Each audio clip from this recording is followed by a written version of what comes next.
என் இனிய உலகத்தமிழ் மக்களே, தாய்மார்களே, பெரியோர்களே, சிறார்களே, என் அருமை சீடர்களே, யோக நண்பர்களே, யோக விரும்பிகளே, உங்கள் அனைவருக்கும் என் இனிய காலை வணக்கம். கலைஞர் தொலைக்காட்சி நிகழ்ச்சியில் நலமுடன் வாழ என்னும் பிரிவில் யோகாசனத்திற்கு அதிக முக்கியத்துவம் தரப்பட்டிருப்பதை நீங்கள் அறிவீர்கள். ஏன் அதிக முக்கியத்துவம் தரப்பட்டிருக்கிறது என்பதையும் நீங்கள் யோசனை செய்து பார்க்க வேண்டும்.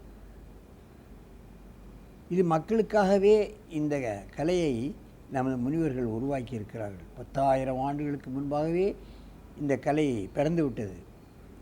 அதுவும் குறிப்பாக தமிழர்களுக்கே திராவிடர்களுக்கே உரித்தானது என்று ஹரப்பா மோஞ்சதரால் தோண்டி எடுக்கப்பட்ட அத்தனை சிலைகளும் சிவன் யோகாசனத்தில் இருப்பதாக அகழ்வு ஆராய்ச்சியாளர்கள் நமக்கு விஷயங்களை புத்தகம் மூலமாக தந்திருக்கிறார்கள். ஆகவே இது நமது திராவிடர் கலை. ஏனென்றால் தென்னாட்டில்தான் சிவன் கோயில்கள் அதிகம், இங்கே தான் சிவனை வணங்கியவர்கள் அதிகம். எங்கு பார்த்தாலும் தஞ்சாவூரில் பார்ப்பீர்களானால் சிவன் கோயில்கள் தான் அங்கே அதிகமாக இருக்கும். வடநாட்டிலே கிருஷ்ணர்களை தொழுவார்கள், தென்னாட்டிலே சிவனை தொழுவார்கள். சிவன் தான் இந்த யோகாசனத்திற்கு ஆதிகர்த்தா. அவர் பார்வதிக்கு கற்றுக் கொடுத்து, பார்வதி நாரதருக்கு கற்றுக் கொடுத்து, அவர் மற்ற முனிவர்களுக்கு கற்றுக் கொடுத்து இந்த கலை வளர்ந்ததாக யோக இலக்கியங்கள் கூறுகின்றன. அந்த நிலையில் இன்றைக்கு பார்ப்பீர்களான நமது அரங்கிற்கு கிழக்கு தாம்பரத்திலிருந்து ஏஐசி 5வது வகுப்பு யூகேஜி, ஜெயமாதவன் 7 வயது 2வது வகுப்பு, அதன் ஆசிரியர் ருக்மணி அவர்கள் இவர்களை நன்றாக பழக்கியிருக்கிறார்கள். அவர்கள் இப்பொழுது பத்த கோணாசனத்தை செய்யப் போகிறார்கள். என் அருமை சீடர்களே, நீங்கள் பத்மாசனத்தை கலையுங்கள், பத்ம கோணாசனத்துக்கு வாருங்கள். 2 பாதங்களையும் சேர்த்து உள்ளே இழுத்து கொள்ளுங்கள்.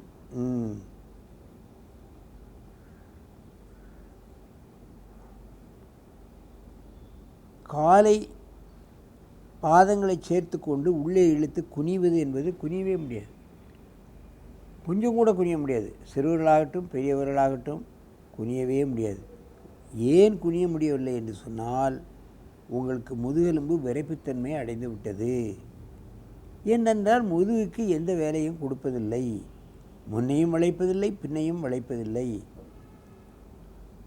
ஆகவே முதுகெலும்பை வளைக்க வளைக்க இரத்த ஓட்டமானது சீராக மேல் பகுதிக்கும் கீழ்ப்பகுதிக்கும் செல்லும் என்பதை நீங்கள் உணர வேண்டும்.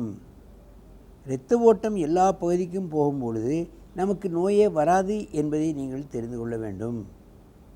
மெதுவாக எழுந்திருங்கள், நீண்ட மூச்சு வாங்கிக் கொள்ளுங்கள். இதே ஆசனத்தை முட்டிலே கையை வைத்து செய்யுங்கள். முட்டில் வச்சுக்கோ, தொடையில் வைக்கக்கூடாது, முட்டில் வைடா. இது முட்டை வை, அப்படி வை, குடி. ஆரம்பத்தில் இப்படித்தான் பழக வேண்டும். எடுத்த எடுப்பிலே கையை உயர்த்தி கும்பிடக்கூடிய நிலை ஒருவருக்கும் வராது. சின்ன குழந்தைகளுக்குத்தான் இந்த ஆசனம் வரும். பெரியவர்கள், முதியவர்கள், முதுகெலும்பு இறுகி போனவர்கள், வயது பெரிதானவர்களுக்கெல்லாம் இந்த நோய், இந்த ஆசனம் என்பது வருவது கடினம். இந்த ஆசனம் என்ன செய்கிறது என்பதை நீங்கள் பார்க்க வேண்டும். அடி முதுகு எலும்பில் ஏற்படக்கூடிய பிரச்சனைகளை நீக்கக்கூடியது. கழுத்து எலும்பு தேய்ந்து விட்டது என்று சொல்வார்கள், அதை நீக்கக்கூடியது. பந்துக்கிண்ண முட்டு, தொடை பந்துக்கிண்ண முட்டு, கை பந்துக்கிண்ண முட்டு ஈறுகளால் நடக்க முடியாமல் ஏற்படும் வாத நோய் ஏற்படும்.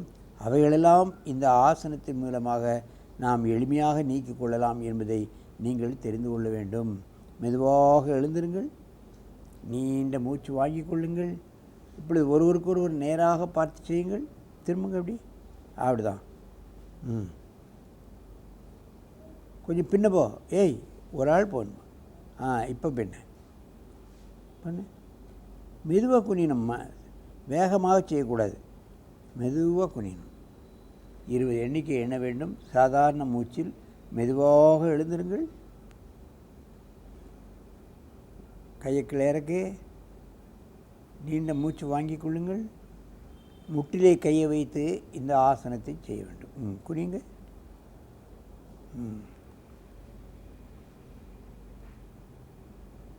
அப்படியே மெதுவாக நிமிருங்க. நல்ல மூச்சு விடுங்க. திரும்பவும் செய்யுங்க. குனிங்க. குனிங்க.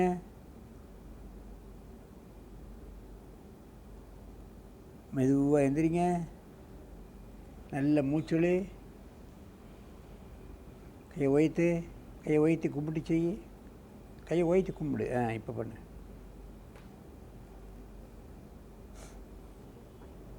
எது இலகுவாக வருகிறதோ அதை செய்ய வேண்டும். முட்டில் கை வச்சு சில பேருக்கு வரும், சில பேருக்கு கையை உயர்த்தி இந்த மாதிரி கும்பிட்டா வரும். அந்த உடல் வாகுக்கு தக்கனபடி நாம் ஆசனங்களை மாற்றி செய்ய வேண்டும். ஆகவே வராத ஆசனங்களை வலுக்கட்டாயப்படுத்தி நாம் செய்யவேயானால் நமக்கு பல்வேறு பிரச்சனைகளை ஏற்பட்டுவிடும். மெதுவாக எழுந்திருங்கள். நீண்ட மூச்சு வாங்கிக் கொள்ளுங்கள். கையை கீழே இறக்கி மீண்டும் ஒரு முறை செய்யுங்கள். கை வைத்து மெதுவாக குடியணும்.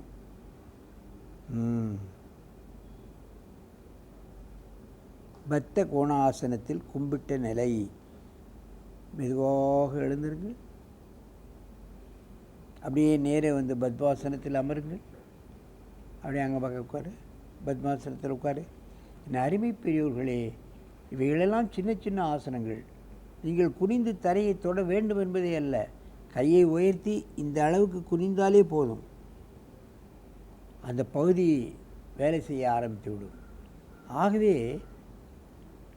தரையை தொட வேண்டும் என்ற காரணத்தினால் பக்கத்திலே உள்ள பிள்ளைகளோ அல்லது பெரியவர்களையோ அல்லது அப்பா அம்மாவை வச்சு முதுகு அமுக்கி தரையை தொடக்கூடாது. ஏதாவது முதுகில் பிரச்சனை வந்துடும், இடுப்பில் பிரச்சனை வந்துடும். நாம் எந்த அளவுக்கு முடியுமோ அந்த அளவுக்கு ஆசனங்களை பழகினாலே பலன்கள் முழுமையாக கிடைக்கிறது என்பதுதான் எனது அனுபவம். ஆகவே இதுபோன்ற ஆசனங்களை அனுதினமும் பழகி நாம் உடலை ஆரோக்கியமாக வைத்து கொண்டு 100 ஆண்டுகளுக்கு மேல் வாழ்ந்து மக்களுக்கு சேவை செய்ய வேண்டும் என்று கேட்டு உங்களிடமிருந்து விடைபெறுவது ஆசனா ஆண்டியப்பன். வணக்கம். குறுக்கு வழி தேடாதீர்.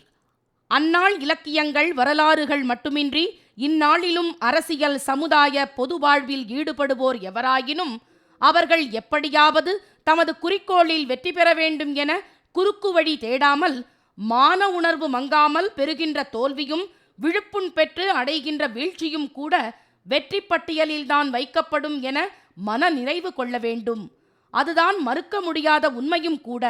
அந்த உண்மைக்கு ஒரு நாள் உயர்வு உண்டு, உறுதியாக உண்டு.